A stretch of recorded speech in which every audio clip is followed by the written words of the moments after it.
சரி, இப்போ பொதுவா நமக்கு ஜுரம் இருக்கு அப்படின்னா, ஒரு 101, 102 அப்படின்னு வந்துருச்சு அப்படின்னு பார்த்தீங்கன்னா, பிரடாமனா நம்ம மெடிகேஷன்ஸ் எடுக்க ஆரம்பிச்சுருவோம். இல்ல தேவைப்பட்டுச்சுன்னா அட்மிஷன் ஆகி ஒரு 3 நாள்ல ரெக்கவர் ஆயிட்டு வருவோம்.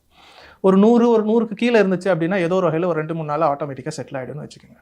இதே மாரி தான் மனநலமும் கூட.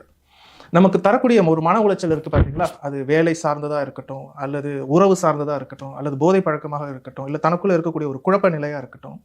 இது வந்து பார்த்தீங்கன்னா, அவங்க யோசிக்க காலை முழித்ததிலிருந்து நைட்டு தூங்குற வரையும் அவங்க செய்யக்கூடிய ஆக்டிவிட்டீஸ் எல்லாமே இம்பேக்ட் ஆகும்.